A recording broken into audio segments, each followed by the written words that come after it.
Asyhadu an la ilaha illallah wahdahu la syarikalah wa asyhadu anna Muhammadan abduhu wa rasuluhu la nabiyya ba'dah. Allahumma salli wa sallim wa barik ala nabiyyina Muhammadin wa ala alihi wa ashabihi wa mawalah ma ba'd. Rabbi shrah li sadri wa yassir li amri wa hlul 'uqdatam min lisani yafqahu qawli. Allahumma 'allimna ma yanfa'una wanfa'na bima 'allamtana. Allahumma hdina wahdi bina waj'alna sababan wasabilan liman ihtada. Segala puji hanya bagi Allah, salawat dan salam semoga senantiasa tercurah kepada junjungan kita Nabi besar Muhammad sallallahu alaihi wasallam. Bapak Ibu sekalian yang dirahmati Allah, insyaallah kita melanjutkan kajian peradaban Islam yang sudah pernah kita mulai, tapi awal dulu baru selesai di Abu Bakar As-Siddiq radhiyallahu an. Sekarang kita mau mencoba untuk masuk di khalifah yang kedua, yaitu Umar ibnul Khattab radhiyallahu anhu. Jadi tidak membicarakan tentang bagaimana sosok pribadi seorang Umar bin Khattab secara histori ya, atau secara biografi, bukan, karena kita tidak membahasnya dari sisi awal lahir sampai dengan meninggal, tapi kita mau mencoba untuk melihat pada saat dimana beliau diangkat menjadi khalifah dan bagaimana kekhalifahan yang dijalankan oleh Umar bin Khattab radhiyallahu anhu. Dan Umar bin Khattab radhiyallahu anhu ini adalah seorang sahabat yang ketika berislam memang bukan termasuk as-sabiqunal awwalun, bukan termasuk orang yang sangat awal dalam berislam, sebab masuk Islamnya sudah di saat Islam ini kurang lebih 5 tahun ada. Dan Umar bin Khattab radhiyallahu anhu ini di awal menjadi musuh besar baginda Nabi Muhammad SAW, yang betul-betul benci terhadap Rasul, benci terhadap apa yang dibawa. Bahkan di hari beliau itu masuk ke dalam Islam, itu 2 pedang dipegang oleh tangannya yang dia niatkan untuk memenggal kepala baginda Nabi Muhammad SAW. Tapi takdir berkata lain, sehingga di tengah perjalanan bertemu dengan seorang sahabat, dan kala itu sahabat ini bertanya, mau kemana ya Umar? Lalu dijawab dengan Umar dengan penuh emosi kala itu. Umar mengatakan, saya ingin mencari Muhammad. Hendak kau apakan? Aku ingin penggal kepalanya hari ini juga. Dan tidak akan pernah pulang sampai aku penggal kepala Muhammad. Tapi sahabat ini tadi mencoba mencari hilah bagaimana caranya supaya Umar tidak jadi berangkat mencari Nabi, sebab orang semua tahu kalau sudah Umar berazam tidak akan ada yang pernah menghalangi. Sehingga dialihkan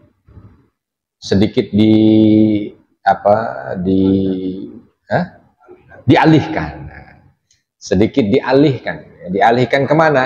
Ke saudaranya. Kalau kamu ingin membunuh Muhammad, coba lihat dulu saudaramu itu, Fatimah bintil Khattab, yang kala itu ternyata sudah masuk ke dalam Islam. Maka marah luar biasa mendengar adiknya ikut menjadi muslimah, ya. Dia datangi rumahnya, maka terjadi apa yang terjadi, yang masyhur diceritakan. Ya, dia tampar adiknya, tapi dengan itu justru membuat hatinya itu tercabik-cabik, sebab Umar bin Khattab radhiyallahu anhu ini memang dari sisi tampang begitu sangar, tapi kalau dari segi hati ini lembut. Banyak cerita ketika diceritakan di saat kaum muslimin sedang berhijrah pertama menuju ke Habasyah itu, di antara yang dicegat oleh Umar bin Khattab itu adalah sahabiah, beberapa sahabat wanita yang melihat kondisi itu. Umar bin Khattab sampai nggak sampai hati ini. Kenapa ada orang yang bertekad meninggalkan tanah kelahirannya, tidak membawa apa-apa hanya karena cintanya pada apa yang dia yakini. Nah, di hari itulah akhirnya Umar bin Khattab masuk ke dalam Islam. Kalau pujian Umar bin Khattab atau pujian yang disampaikan oleh Nabi SAW terhadap Umar bin Khattab memenuhi Ya, segala apa yang dituliskan oleh para ahli sejarah. Ini hanya sekedar ingin mengingatkan seperti kemarin kita ingatkan tentang kedudukan Abu Bakar, supaya kita tidak terjebak pada orang-orang yang menghina sahabat-sahabat mulia, yang menghina Abu Bakar radhiyallahu anhu, yang menghina Umar radhiyallahu anhu. Di antara ya, yang termaktub dalam beberapa catatan, tidak semuanya ya, kalau semuanya ya cukup waktunya, tapi di antaranya bahwa Nabi Shallallahu Alaihi Wasallam pernah kala itu beliau menyampaikan kepada para sahabat tentang mimpi. Ada beberapa mimpi Nabi yang diceritakan oleh para sahabat dan itu menjadi pertanda gitu ya, dari beberapa kejadian setelahnya. Nanti kalau kita bicara tentang masa Utsman bin Affan radhiyallahu anhu juga banyak disampaikan tentang mimpi Nabi Shallallahu Alaihi Wasallam. Beliau tidur bermimpi, ya, dan beliau itu bermimpi, dalam mimpi itu beliau berada di surga. Tiba-tiba beliau melihat seorang wanita wudhu di samping sebuah istana. Dan ketika Nabi Shallallahu Alaihi Wasallam melihat istana ini begitu besar, memang Nabi nggak punya istana, Pak ya. Tapi bukan berarti Nabi nggak tahu istana besar, istana kecil. Nabi tahu. Maka ketika Nabi mimpi melihat ada seorang wanita wudhu di sebelah istana besar. Lalu Nabi tanya kepada perempuan itu, kepada wanita itu dalam mimpinya, istana apa ini? Istana siapa ini? Ya. Lalu wanita ini mengatakan, ini istana yang agung. Istana ini milik Umar ibn Khattab radhiyallahu anhu. Ya. Maka cerita ini ketika diceritakan, lalu para sahabat mendengar cerita ini, Umar nggak ada di situ.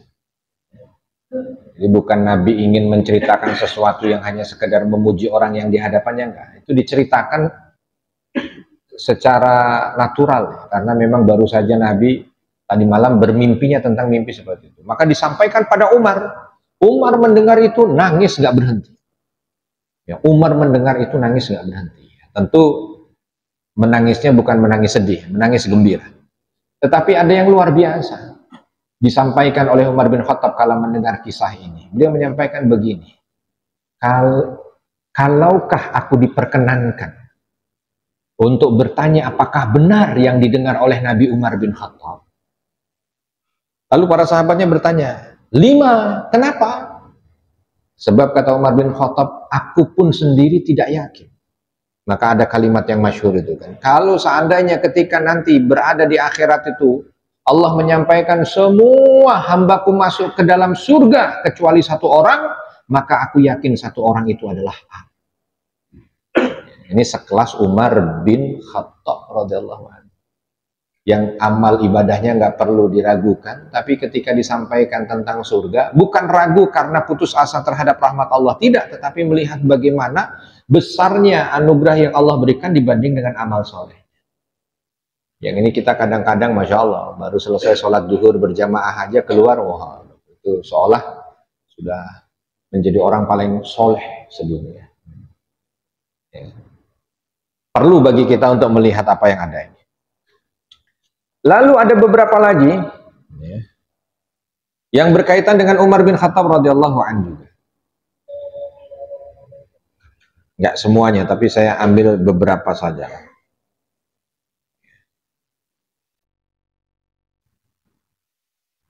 Yang kisahnya juga sama ya. Ini mimpinya Nabi. Nabi Shallallahu Alaihi Wasallam bermimpi, ketika bermimpi melihat ada sumur. Satu sumur yang ketika diambil, sumur itu habis. Lalu melihat sumur berikutnya, ketika sumur itu diambil oleh orang yang dengan begitu banyak mengambil airnya, nggak habis-habis. Lalu Nabi menceritakan mimpinya itu kepada para sahabat. Lalu para sahabat bertanya, apa sumur itu dan kenapa? Maka Nabi mengatakan, sumur yang pertama adalah Abu Bakar. Sumur yang kedua adalah Umar. Hanya menceritakan begitu saja. Sebab Nabi tidak tahu apa yang akan terjadi setelahnya, kan cuman bermimpi begitu saja. Ternyata barulah kita sekarang ini yang tahu. Sumur yang pertama Abu Bakar, karena memang Abu Bakar menjadi pengganti setelah Nabi Muhammad SAW. Hanya saja memang beliau tidak lama, ya, hanya 2 tahun. Dan kala itu Abu Bakar sangat fokus pada stabilitas, ya, sehingga tidak bisa merambah pada pembangunan kesejahteraan untuk umat. Jadi fokus hanya kestabilitasan, ya. Bagaimana memberantas nabi palsu, bagaimana memberantas orang yang tidak mau melaksanakan hal-hal wajib, yang pilih-pilih, sehingga waktunya memang didedikasikan untuk itu. Nah, begitu pindah kepada Umar, ya Rabb, umat merasakan luar biasa, ya, kebaikan yang ada pada beliau. Semuanya bisa makmur, semuanya bisa nyaman, semuanya bisa. Maka ini yang seolah menjadi perbandingan sumur tadi. Tidak menunjukkan lebih baiknya Umar dibanding dengan Abu Bakar, kisah sumur, ya, kisah mimpi yang dimimpikan oleh Nabi. Bukan, tetapi fakta dan realita bahwa memang Abu Bakar As-Siddiq radhiyallahu anhu itu hanya 2 tahun, sedangkan Umar bin Khattab 10 tahun. 2 tahunnya Abu Bakar As-Siddiq ini penuh dengan huru-hara. Yang ada adalah perang demi perang untuk mampu menegakkan agama ini supaya berjalan pada relnya lagi, sebab begitu banyak yang memerangi agama ini dari dalam maupun dari luar. Dan ketika Abu Bakar meninggal, relatif memang kondisi kala itu luar biasa stabil.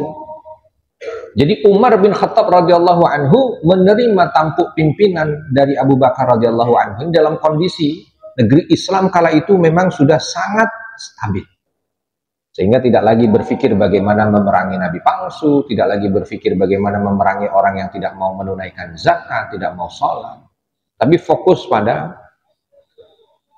kesejahteraan umat.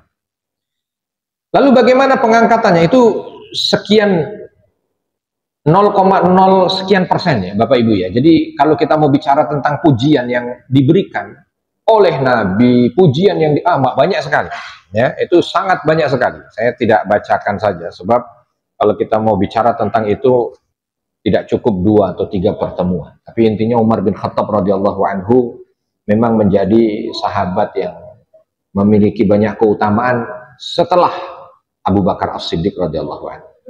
Umar bin Khattab radhiyallahu anhu ini menjadi khalifah. 4 khalifah setelah Nabi ini punya cara yang berbeda-beda. Abu Bakar As-Siddiq radhiyallahu anhu ditunjuk oleh majelis lah, istilahnya majelis syuro kala itu antara Muhajirin dan Ansor. Walaupun Muhajirin diwakili oleh 3 orang, Ansor diwakili oleh sekian banyak, lalu terpilihlah. Kita anggap ini sebagai majelis syuro. Nah, Umar bin Khattab terpilih tidak dengan musyawarah, tapi juga tidak dengan pilihan. Tapi Umar bin Khattab radhiyallahu anhu penunjukan langsung. Ketika Abu Bakar As-Siddiq radhiyallahu anhu merasa bahwa beliau dalam kondisi akhir hayatnya juga sakit, ya, dan merasa ajalnya dekat, maka Abu Bakar memulai suksesi Umar.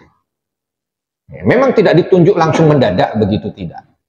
Tetapi Abu Bakar bertanya kepada para sahabat-sahabat senior, bagaimana pendapat kalian kalau aku menunjuk setelahku Umar? Setelahku Umar, semua oke. Begitu ditanya ke Umar, Umar nggak mau. Sebab menurut Umar ada yang lebih mumpuni. Dan ini sebenarnya Abu Bakar pun cocok dengan orang yang dianggap oleh Umar sebagai orang yang lebih mumpuni. Cuman memang orang ini yang tidak banyak dari kita yang mengenal. Itu yang orangnya tidak terlalu suka tampil di depan. Makanya kalau saya bilang nih, sekarang seorang sahabat yang namanya Abu Ubaidah Ibnul Jarrah, mungkin tidak banyak dari kita yang tahu. Abu Ubaidah Ibnul Jarrah yang mendapat gerakan Sirrul Rasul Sallallahu Alaihi Wasallam, tempat di mana Nabi menyimpan rahasianya. Padahal ini 11-12 dengan Abu Bakar. Masuk Islam di awal-awal, mensupport Nabi habis-habisan, menjadi teman dekat Nabi, menjadi. Umar bin Khattab kala itu ketika ditunjuk merasa ini ada yang jauh lebih pantas. Tapi kala itu Abu Ubaidah tidak. Tidak banyak kisah ini diceritakan, tapi di antara yang untold story-nya, Umar bin Khattab menerima apa yang mau diberikan oleh Abu Bakar itu dengan harapan setelahnya yang akan menggantikan adalah Abu Ubaidah. Ya, bahasa kita mungkin baik saya yang jadi, tapi setelah saya Abu Ubaidah ibn Jarrah harus menjadi khalifah. Tapi ternyata takdir berkata lain, sebab Abu Ubaidah ibn Jarrah meninggal sebelum Umar bin Khattab meninggal. Dan kepergian Abu Ubaidah ibn Jarrah kala itu mendatangkan sedih yang mendalam ya, kepada Umar bin Khattab radhiyallahu anhu. Dan Abu Ubaidah ketika Umar ibn Khattab menjadi khalifah ini seolah menjadi penasehat dekat. Sampai diutus ke beberapa tempat yang memang itu krusial. Termasuk diantaranya yang fenomenal sekali adalah pembebasan Baitul Maqdis. Pembebasan Baitul Maqdis kala itu yang dipercaya oleh Umar bin Khattab untuk bisa membuka tempat yang menjadi harapan terbesar Umar bin Khattab adalah Abu Ubaidah ibn Jarrah. Nah kala itu Abu Bakar As-Siddiq radhiyallahu anhu suksesi ya, untuk bertanya kepada para senior dari golongan sahabat, dan akhirnya mereka setuju. Lalu Abu Bakar menulis wasiat, sepeninggalku maka Umar yang akan menjadi penggantinya. Makanya disebut khalifah. Khalifah itu artinya pengganti ya, makanya kalau Abu Bakar khalifatu Rasulillah, itu Abu Bakar radhiyallahu anhu. Kalau Umar gelarnya panjang jadinya khalifati Rasulillah, penggantinya Rasulullah. Makanya Umar bin Khattab akhirnya kalau nanti saya disebutnya aja khalifati Rasulillah, berarti nanti setelah saya khalifati Rasulillah, nanti khalifati. Akhirnya Umar bin Khattab mengatakan, saya Amirul Mukminin, saya adalah pemimpin orang-orang beriman. Ya, makanya sering disebut Umar bin Khattab ini dengan julukan Amirul Mukminin, dan itu diikuti oleh Utsman bin Affan dan Ali bin Abi Thalib. Ya, Amirul Mukminin. Jadi ketika Abu Bakar As-Siddiq radhiyallahu anhu wafat, maka Umar bin Khattab di hari di mana Abu Bakar dimakamkan, dan Abu Bakar dimakamkan di sebelah jasad Nabi Muhammad SAW, yang itu merupakan bahagiannya Aisyah radhiyallahu anha. Jadi Nabi SAW menyediakan tempat di sebelah pemakaman beliau itu. Ada beberapa tempat yang itu diberikan kepada haknya istri beliau, ya, yang beliau sebut Aisyah dan Hafsah. Makanya nanti akhirnya yang mendapatkan tempat di situ adalah bapaknya Aisyah dan bapaknya Hafsah, yaitu Abu Bakar dan Umar yang ada di sebelah Nabi Muhammad SAW. Di hari itu semua sahabat membaiat Umar bin Khattab radhiyallahu anhu untuk menjadi khalifah setelah Abu Bakar di masjid. Ya, di masjid. Lalu setelah dibaiat seperti itu, dia naik ke atas mimbar. Tapi naik ke atas mimbarnya tidak berada di tangga paling bawah. Karena mimbar Nabi itu ada beberapa tangga. Dia mengatakan 5 tangga, dia mengatakan 3 tangga. Nabi selalu di tangga paling atas. Abu Bakar As-Siddiq radhiyallahu anhu ketika menggantikan Nabi nggak pernah naik di tangga yang paling atas itu. Naik di tangga yang di bawahnya. Maka Umar bin Khattab radhiyallahu anhu pun mengikuti. Tidak naik di tangganya Abu Bakar, tapi naik di bawahnya lagi. Ya. Hanya sampai di bawah, bukan naik, hanya sampai di bawahnya lagi. Jadi kalau yang paling tinggi Nabi, bawahnya Abu Bakar, bawahnya ini Umar. Umar nggak berani naik ke tangganya Abu Bakar. Ya. Menolak untuk berdiri persis di tempat Abu Bakar berdiri. Lalu Umar bin Khattab radhiyallahu anhu, ketika para sahabat mungkin minta naik lagi. Umar bin Khattab yang mengatakan itu di hari pertama kali beliau dibaiat. Allah yang disampaikan oleh Umar bin Khattab. Allah tidak melihatku menganggap diriku berhak menempati majelisnya Abu Bakar. Ya. Jadi beliau mengatakan, kalau kalian minta aku naik, Allah tidak menganggapku pantas. Dan aku pun tidak akan menganggap diriku pantas untuk satu atau sejajar dengan Abu Bakar. Jadi dibiarkan dua tangga itu untuk orang yang mendahului Umar bin Khattab radhiyallahu anhu. Lalu beliau diam, memandang ke semua sahabat yang ada di masjid kali. Lalu beliau mengawali khutbah pertama beliau ketika menjadi khalifah, menjadi Amirul Mukminin. Wahai manusia, sesungguhnya saya diangkat sebagai pemimpin kalian. Ini dengan segala macam apa yang ada di benak kaum muslimin kala itu, sebab Umar ini dikenal dengan yang luar biasa tegasnya. Ya, bahasa positifnya tegas, bahasa umumnya galak. Jadi orang itu ketika Umar naik mimbar itu, di antara mereka macam-macam ada di benak pikiran itu. Waduh, habis Abu Bakar yang begitu lembutnya, kita dipimpin oleh pemimpin yang kita semua tahu bagaimana galaknya dia. Mau jadi apa kita ini? Wah, nih, semua masih dalam posisi seperti itu. Umar bin Khattab yang naik. Ketika naik, beliau menyampaikan, aku adalah pemimpin kalian. Seandainya bukan karena adanya harapan agar saya menjadi yang terbaik untuk kalian, yang terkuat atas kalian, yang paling kuat memikul urusan kalian, saya tidak akan bersedia menjadi pemimpin kalian. Jadi Umar bin Khattab awalnya mengatakan begini, kalau saya tidak merasa bahwa amanah kepemimpinan itu berat, maka sebenarnya tidak perlu saya menerima ini. Tapi karena amanah kepemimpinan ini berat, biar cukuplah Umar saja yang dihisab. Ya. Ini kalimat yang langsung membuat orang yang mendengar dengan berbagai macam stigma terhadap kegarangan Umar bin Khattab. Kalimat ini, itu langsung membuat mereka seketika, minimal kalau tidak cinta pada Umar, itu turunlah level kengeriannya.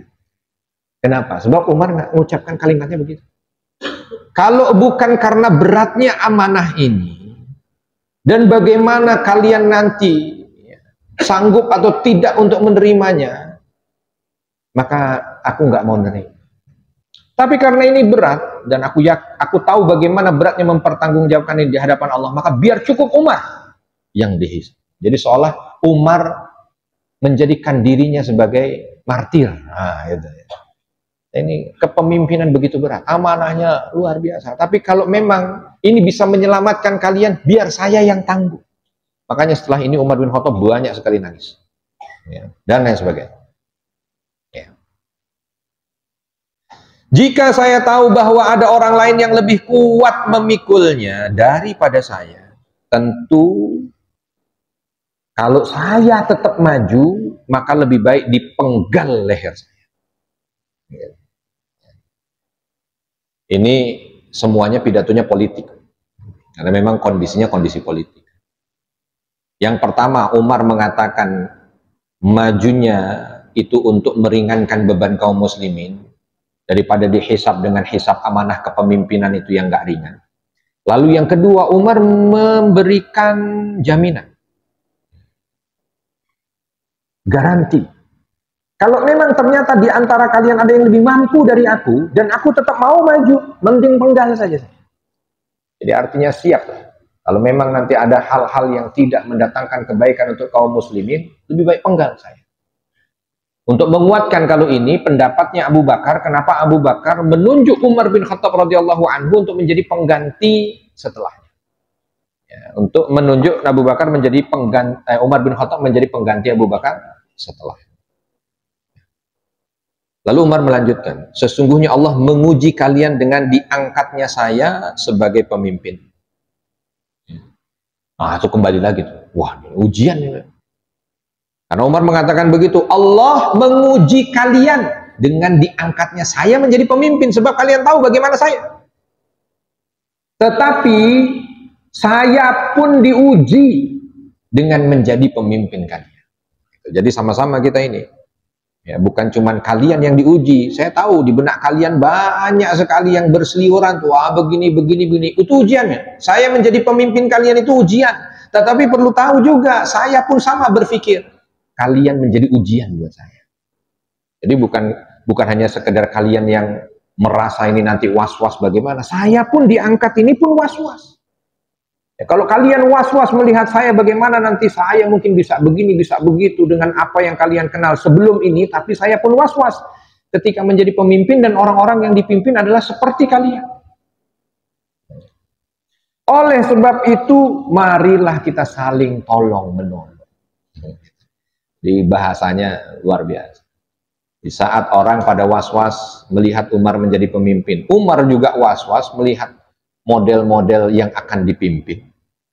Maka kata Umar, win-win solution. Ayo kita saling tolong-menolong. Ya, ayo kita saling tolong-menolong. Demi Allah, tidaklah, nah ini langsung dijabarkan bagaimana tolong-menolongnya itu. Umar mengatakan begini, demi Allah, tidaklah datang padaku sesuatu dari perkara kalian, lalu seorang selain aku mengurusnya, dan tidaklah sesuatu itu tak tampak olehku, lalu saya tidak memberikan balasan yang setimpal dan tidak amanah. Kalau mereka berbuat baik akan saya balas dengan kebaikan, tapi kalau mereka melakukan kejahatan, terimalah bencana yang akan saya timpakan pada mereka. Gampangnya bicara tentang amanah. Kalau ada urusan kalian, ini masa dimana memang Islam belum terlalu besar, masih Madinah, Mekah, Jazirah Arab sebahagian, Syam di bahagian selatan. Makanya Umar bin Khattab masih mengatakan, kalau ada masalah masuk kepadaku, ada perkara datang padaku, lalu aku tunjuk seseorang, dia tidak bisa mengerjakannya dengan baik atau mendatangkan keburukan, maka akan aku timpakan bencana. Tapi kalau aku tunjuk amanah kepada seseorang, lalu dia berlaku adil, maka dia akan mendapatkan kebaikan. Sebab setelah ini Umar bin Khattab akan menunjuk gubernur-gubernur yang itu belum dilakukan maksimal di zaman Abu Bakar As-Siddiq radhiyallahu anhu. Nanti akan ditunjukkan gubernur-gubernur, ada gubernur Mesir, gubernur Syam, ya, gubernur beberapa daerah Bahrain, ya, yang akan ditunjuk oleh Umar bin Khattab. Panjang tapi inti singkatnya dari pidato pertama ditutup dengan doa. Umar bin Khattab mendoakan, ya, Umar bin Khattab berdoa, ya Allah, aku ini sungguh keras. Keras itu tegas gitu ya hatinya. Maka lunakkanlah hatiku. Ya Allah, aku ini sangat lemah, maka berikanlah kekuatanmu. Ya Allah, aku ini begitu kikir, maka jadikanlah aku orang yang dermawan dan bermurah hati. Itu yang menjadi penutup dan diaminkan oleh seluruh sahabat. Ada beberapa ya yang dilakukan oleh Umar setelah itu. Umar radhiyallahu anhu setelah itu tidak lagi pernah ke pasar. Pokoknya fokus. Dan kala itu menjadikan masjid sebagai kantor. Dia akan berbeda di zamannya Utsman ibn Affan radhiyallahu anhu dan Ali. Pokoknya yang biasa masih kadang ke pasar. Umar bukanlah seorang saudagar. Sebab ilmu dagangnya juga tidak terlalu jago. Dan rezekinya juga bukan seperti Abu Bakar. Yang ketika berdagang itu pasti akan menjadi orang yang sukses, miliarder gitu. Kalau Umar enggak.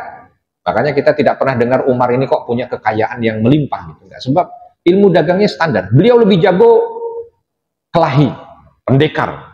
Ya, kalau pendekar jagoan, tapi kalau suruh dagang enggak. Ya, tapi kesehariannya ya, saat Nabi masih hidup ya ke pasar dagang. Nah, setelah diangkat menjadi khalifah, beliau enggak ke pasar lagi. Tapi kala itu juga nggak ke pasar, nggak dapat apa-apa. Jadi dalam satu kesempatan, Umar bin Khattab radhiyallahu anhu ini ketemu dengan sahabat Ali. Sahabat Ali lumayan, punya harta. Ngomong sama sahabat Ali, Ali, boleh pinjam duit. Ini ada pimpinan tertinggi pinjam duit. Ditanya, kenapa? Udah nggak ada uang lagi saya. Karena udah nggak pernah ke pasar. Tiap hari ke masjid ngurusin urusan rakyat. Saya nggak punya uang, sampai pegang perutnya, memang udah. Lalu sahabat Ali usul, gimana kalau diambilkan dari Baitul Mal? Iya, saya bukannya nggak mau minjemin, saya pinjemin, ini bahasa bebasnya gitu. Saya pinjemin, tapi kalau terus-terusan pinjem juga nggak akan baik. Lebih baik diambil dari Baitul Mal, wahai Umar bin Khattab. Tadinya nggak mau nolak, sebab Abu Bakar nggak pernah ngambil itu. Saya tidak akan melakukan yang tidak dilakukan oleh Abu Bakar. Cuman mungkin diingatkan, Abu Bakar nggak ngambil itu, depositonya banyak. Duitnya banyak. Nah ini kami, yang nggak punya tabungan, kalau nggak ngambil terus mau apa? Nggak juga nanti kalau pemimpin tertinggi kaum muslimin ini kurus, kering, sebab karena tidak memiliki pemasukan, repot juga kita. Pokoknya banyak masukan yang akhirnya diambil oleh Umar bin Khattab. Ini di awal-awal kepemimpinan. Baiklah kalau begitu. Kalau memang kalian setuju, silahkan dirapatkan oleh seluruh sahabat-sahabat yang ikut dalam perang Badar, karena Umar bin Khattab menjadikan mereka-mereka yang ikut dalam perang Badar itu sebagai majelis syuranya, ya, ahli syuranya. Ditambah dengan beberapa sahabat-sahabat junior yang memiliki kapasitas seperti Abdullah bin Abbas. Baik kalau begitu. Dan ini sudah lumayan lama. Ada yang mengatakan hampir 1 tahun ya Abu, hampir 1 tahun belum ada ini. Masuk ke tahun kedua baru. Ya bayangkan 1 tahun nggak kerja tuh kan. Ya. Dengan latar belakangnya tadi ya, bukan seorang pengusaha, ya bukan seorang miliarder, maka barulah akhirnya setelah cukup lama tidak mendapatkan gaji, diusulkan untuk mendapatkan gaji. Musyawarah, sudah ditentukan. Begitu melihat nilainya, marah Umar bin Khattab, celaka. Kalau gajiku setinggi ini. Nah terus bagaimana? Hitung ulang. Kalau yang sekarang kan begitu dikasih lihat, nggak bisa tambah. Gitu. Ada tunjangan yang lain ya. Kalau ada tunjangan-tunjangan yang lain boleh. Umar bin Khattab celaka, begitu tinggi gaji yang kalian beli. Nah, lalu bagaimana? Hitung lagi. Bagaimana yang harus kami hitung? Aku minta gajiku mendekati pendapatan terendah dari rakyat. Oh, bukan yang terendah, tapi mendekati. Ya. Tujuannya supaya aku tahu bagaimana yang dirasakan oleh rakyat yang paling miskin. Sehingga aku berupaya agar membuat rakyatku sejahtera. Sebab dengan sejahtera rakyatku, kalau pendapatan mereka naik, aku pun ikut naik. Tapi aku tidak mau yang paling bawah, supaya aku tahu bagaimana yang paling tinggi. Sehingga nanti aku tahu juga bagaimana meminta mereka-mereka yang paling tinggi untuk dikontrol. Supaya mereka tetap peduli terhadap mereka-mereka yang masih kesulitan. Akhirnya ditentukan. Ya. Ditentukan. Dan beliau itu dikasihnya makan, dikasih ini segala macam. Udah selesai itu, Umar dilihat oleh para sahabat yang lain tuh kalau lagi kumpul, baju yang paling jelek tuh bajunya Umar. Yang lain oke gitu baju. Terus begitu dilihat, wah, ini nggak cocok jadi pemimpin. Ya kalau Abu Bakar kan Masya Allah. 2 khalifah sebelum dan sesudahnya Umar ini orang-orang kaya semua. Ya, jadi nggak ada isu tuh kalau urusan dunia nggak ada isu. Utsman bin Affan tuh ketika menjadi khalifah nggak ada isu. Semua gaji dari Baitul Mal nggak ada arti. Walaupun Utsman bin Affan sudah nggak bekerja setelah menjadi khalifah. Tapi tadi kan tabungannya yang begitu banyak, bahkan Utsman bin Affan tuh sampai sekarang masih punya wakafnya Utsman bin Affan radhiyallahu anhu. Umar bin Khattab kan tidak. Maka beberapa yang urusannya dengan pendapatan tuh banyak begitu dilihat, waduh. Ini kenapa ini kain yang dipakai itu nggak cocok. Akhirnya apa? Diusulkan, engkau dapat jatah. Kata Umar, enggak. Kalau aku dapat jatah semuanya. Kalau aku dapat jatah kain, dapat jatah semuanya. Sebab pada masa itu Pak, kain itu menjadi menjadi komoditi mahal. Makanya orang kalau mau kaya pada masa itu, 2 yang bisa dia lakukan. Kalau nggak jual kain, jual minyak wangi. Ini kaya. Ya. Jual batu bara belum ada waktu itu. Minyak bumi belum ada juga. Jual apa? Hal yang berkaitan dengan multimedia belum ada. Ya 2 ini. Makanya zaman dulu tuh ada 2 jalur perdagangan. Kalau tidak jalur sutra, kalau tidak jalur dupa. Ini 2 jalur yang membuat orang kaya. Kain mahal. Makanya Umar enggak. Kalau mau dapat semua. Oke, dapat. Terus akhirnya diumumkan semua dapat. Wah, bahagia luar biasa. Karena ini mendapat sesuatu ya. Dan ukurannya Umar nggak mau lebih. Kalau sama-sama semuanya, sama, jenisnya sama. Nah, Umar baru mau terima. Cuman begitu terima, diukur, dibuat nggak cukup. Sebab fisik Umar ini beda dengan yang lain. Kalau kita lagi duduk semua, Nyari Umar paling mudah. Pokoknya kalau lagi duduk, kelihatan ada yang kayak berdiri, itulah Umar. Walaupun beliau duduk, sebuah fisiknya. Kalau semua lagi berdiri, ada yang kelihatan naik kuda, itulah Umar. Sebuah fisiknya yang besar. Tiba-tiba, beliau naik mimbar dengan jubah baru, dari kain pembagian itu cukup. Ada yang protes. Umar, ittaqillah. Bertakwa Anda kepada Allah. Jangan curang. Berlaku adillah. Bingung Umar. Apa yang curang? Di mana tidak adilnya?